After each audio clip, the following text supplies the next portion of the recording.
চলে এসেছি নবদ্বীপের সরস্বতী পুজোর ব্লগ দিয়ে। অনেক দিন পর এই চ্যানেলে ভিডিও যাচ্ছি, কোথাও ঘুরতেও যাওয়া হয়নি রিসেন্ট।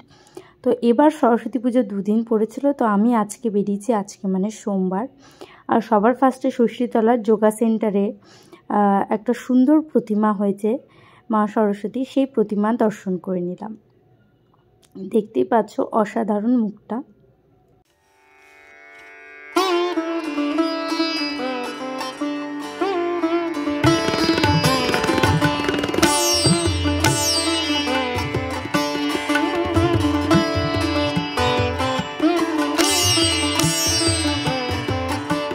এরপরে চলে এসেছিলাম এই যোগা সেন্টারের অপোজিটেই রয়েছে নবদ্বীপ তারা সুন্দরী গার্লস হাই স্কুল।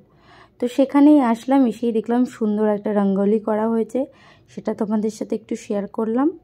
আর তারপরে দেখো খুব সুন্দর একটা প্রতিমা হয়েছে, সেটাও তোমাদেরকে দেখাচ্ছি। আর এখানে যে দেওয়ালে তোমরা কার্ডগুলো দেখতে পাচ্ছ, এগুলো কিন্তু বিভিন্ন স্কুলের সরস্বতী পুজোর কার্ড এখানে রয়েছে।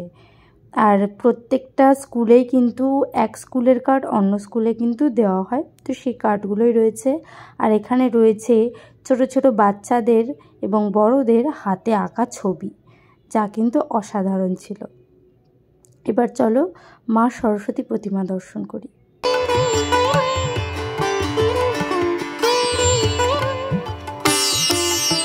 এরপর কলেজে যাওয়ার পথে বাঁদিকেই চোখে পড়লো আরও একটা সুন্দর মা সরস্বতী প্রতিমা। দেখো কি অসাধারণ দেখতে। এরপরে আমরা চলে গেছিলাম নবদ্বীপ বিদ্যাসাগর কলেজে। আর নবদ্বীপ বিদ্যাসাগর কলেজে কিন্তু প্রচুর আলপনা দেওয়া হয়েছে, সেই আলপনাগুলো ছোট্ট করে তোমাদের সাথে একটু শেয়ার করে দিলাম। এখন চলো ভেতরে যাই আর প্যান্ডেলটা দেখি, আর সাথে মা সরস্বতীর প্রতিমাও দর্শন করি।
বিদ্যাসাগর কলেজের মা সরস্বতী প্রতিমা দর্শন করে এবার আমরা চলে এসেছি নবদ্বীপ বকুলতলা হাই স্কুলে।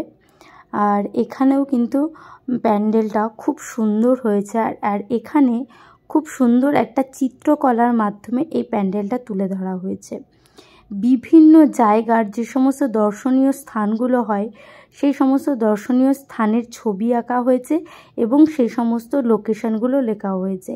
বিভিন্ন জায়গার মানে প্রায় সমস্ত জায়গারই মোটামুটি কভার করেছে। দেখো সঙ্গেই রয়েছে দার্জিলিংয়ের, আর এখানে রয়েছে হাওড়ার ওভারব্রিজ এঁকেছে। খুব সুন্দর কিন্তু এই আঁকাগুলো হয়েছে, যেটা কিন্তু এক কথায় অসাধারণ একটা চিন্তা ভাবনা। আমার তো খুব ভালো লেগেছে। তোমাদের এই থিমের চিন্তা ভাবনাটা কেমন লাগলো অবশ্যই কিন্তু কমেন্ট করে জানিও।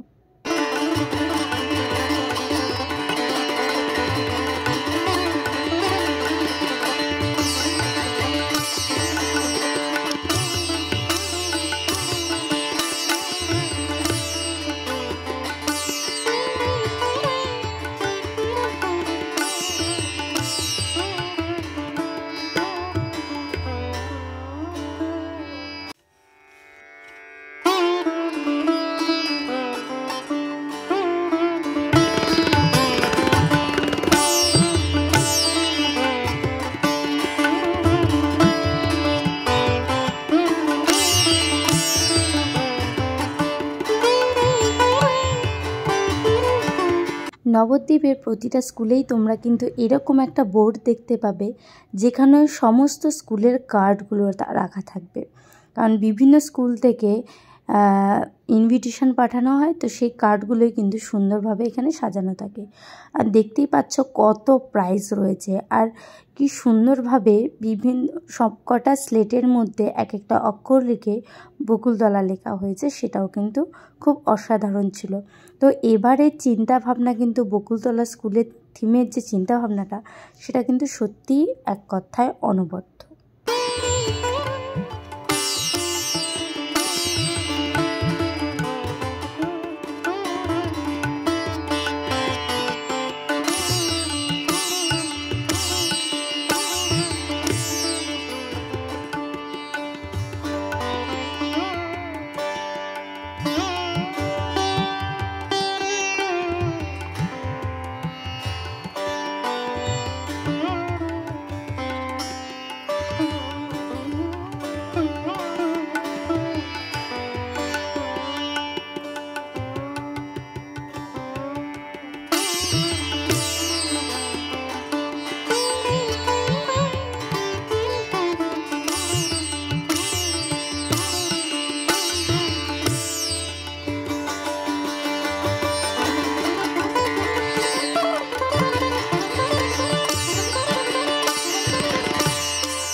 এরপর চলে এসেছিলাম আমরা নবদ্বীপ হিন্দু স্কুলে। আর নবদ্বীপ হিন্দু স্কুলে প্রতি বছরই খুব সুন্দর প্যান্ডেল করে। আর এই বছর যেটা করেছে সেটা সামনেটায় কাঠের গুঁড়ো বা রঙ্গোলির মতোই আমার মনে হলো, রঙ্গোলি দিয়ে কিন্তু খুব সুন্দর এখানে অনেকটা জায়গা জুড়ে কিন্তু সুন্দর একটা ডিজাইন করা হয়েছে। আর সেখানে NHSও লেখা আছে, মানে নবদ্বীপ হিন্দু স্কুল। আর এখানকার প্রতিমাও চলো একটু দর্শন করে নিই।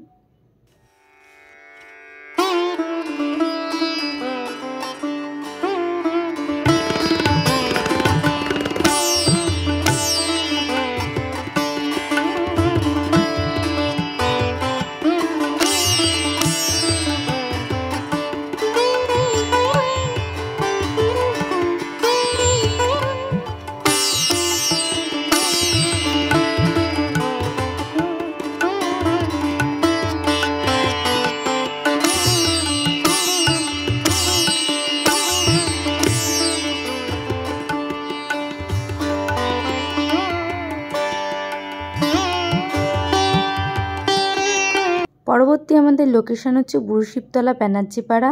আর ফ্রেন্ডস ক্লাবের পরিচালনায় এবছরের থিম হচ্ছে আতঙ্ক। তো চলো প্যান্ডেলের ভেতরে যাই আর দেখি আমরা কতটা আতঙ্কিত হচ্ছি। আমার সামনে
এরপর চলে এসেছি আমরা যোগনাথ তলায় বড় মাকে দর্শন করার জন্য। তো বড় মাকে দর্শন করে আমরা সোজা চলে যাব এবার প্রাচীন মায়াপুরের দিকে, কারণ প্রাচীন মায়াপুরের দিকে কিন্তু খুব সুন্দর সুন্দর প্যান্ডেল হয়। তো সবার প্রথমে যে প্যান্ডেলটা আমরা এসছি সেটা হচ্ছে পুতুল বাড়ি। দেখতেই পাচ্ছ পুতুলের প্যান্ডেল, আর ছোট্ট করে প্যান্ডেলটা হয়েছে কিন্তু খুব সুন্দর হয়েছে।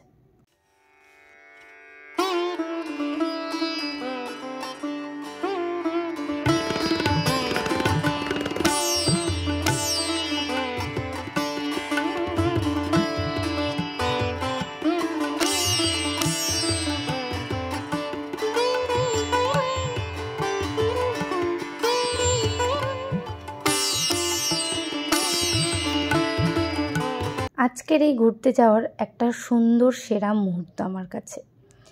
তার বাবা তার রাজকন্যার ছবি তুলছে, আর প্রথমবার হয়তো সে শাড়ি পরেছে বা দ্বিতীয়বার, কিন্তু ছোটোবেলায় শাড়ি পরার মজাটাই ঠিক অন্যরকম হয়, সেটা একটা আলাদাই অনুভূতি। ছোটোবেলায় কিন্তু আমরা প্রত্যেকে এরকমভাবে শাড়ি পরে বাবার সাথে ঘুরতে যেতাম, কিন্তু তখন আমাদের সময় মোবাইল ছিল না যে এরকম ছবি তুলব। যাই হোক, মোমেন্টটা খুব ভালো লাগলো, তাই একটু ক্যাপচার করে নিলাম। এরপর আমরা চলে এসেছি জাতীয় বিদ্যালয়ের মাঠে, আর জাতীয় বিদ্যালয়ের মাঠে বিশাল বড় করে মেলা হয়, তো এটাকে মেলার মাঠও বলে। তো জাতীয় বিদ্যালয়ের মেলা দেখে এবার আমরা একটু জাতীয় বিদ্যালয়ের মাঠের সুন্দর প্রতিমাটা দর্শন করে নিচ্ছি।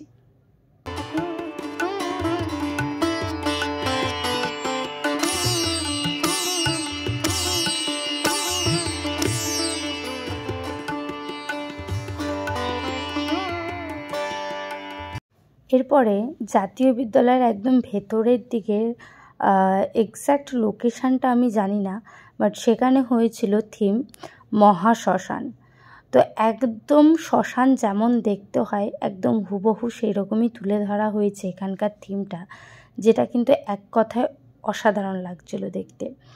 মানে প্রত্যেকটা জিনিস একদম হুবহু যেমন শ্মশানে করা হয় ঠিক সেই রকমভাবেই কিন্তু এই থিমটা তৈরি করা হয়েছে, যেটা খুবই ভালো লাগছিল। যারা তোমরা প্রাচীন মায়াপুরের কাছাকাছি থাকো অবশ্যই কিন্তু একবার এই থিমটা দর্শন করো, আর এই থিমটা অবশ্যই তোমরা দেখে যেও। আর এখানকার প্রতিমাও কিন্তু খুব সুন্দর হয়েছিল। চলো এবার তোমাদেরকে পুরো এই মহাশ্মশান থিমটা একটু ঘুরে দেখাই। আজকে কিন্তু আমি সমস্ত জায়গায় ঘুরতে পারিনি, গলার আওয়াজ শুনে হয়তো অতটা বোঝা যাচ্ছে না, বাট এখনও একটু ঠান্ডা অল্প রয়ে গেছে, তো সেই কারণে সমস্ত জায়গায় আমার ঘোরা হয়নি। মোটামুটি যতটুকু জায়গা ঘুরেছি সবটাই তোমাদের সাথে এক এক করে শেয়ার করলাম। আর থিম প্যান্ডেল বলতে এগুলোই হয়, এছাড়া যদি কিছু মিস করে যাই, যারা নবদ্বীপে থাকো, নবদ্বীপ থেকে আমার ভিডিওটা দেখছো, তারা অবশ্যই একটা কমেন্ট করে যেও যে আমি কোন থিম প্যান্ডেলটা মিস করে গেছি, আর কোন থিম প্যান্ডেলটা গেলে ভালো হতো। তাহলে যদি আগামীকাল থাকে আমি নিশ্চয়ই যাব, সেই ভিডিওটাও তোমাদের সাথে শেয়ার করব। আর তোমাদের আমার ভিডিওগুলো কেমন লাগে অবশ্যই কিন্তু একটা কমেন্ট করে যেও, আর একটা কমেন্টের মাধ্যমে জানিয়ে যেও। এই থিমটা তোমাদের কেমন লাগলো পার্সোনালি অবশ্যই কমেন্ট করে যেও। আমার কিন্তু এই থিমটা খুব ভালো লেগেছে, কারণ একদম অরিজিনাল লাগছিল থিমটা দেখে, মনেই হচ্ছিল না যে এটা শ্মশান নয়। আর দেখো এখানকার প্রতিমাটা কিন্তু অসাধারণ হয়েছে, আর এখানে দেখো দোকানটা দিয়েছে যে না, সেটা একদম অরিজিনাল জিনিসপত্র দিয়ে দিয়েছে, কিন্তু এখানে সমস্ত কিছু অরিজিনাল রয়েছে, পাঁপড়, জলজিরা, তারপরে হচ্ছে জোয়ান, এছাড়াও কেক, আরও বিভিন্ন কিছু। আর এটা হচ্ছে শাহনগর লোকনাথ মন্দিরের কাছে একটা ছোট্ট থিম প্যান্ডেল পুতুল বাড়ি, এটাও কিন্তু বেশ ভূতের করেছে। যাই হোক, আজকের ভিডিওটা এখানেই শেষ করছি।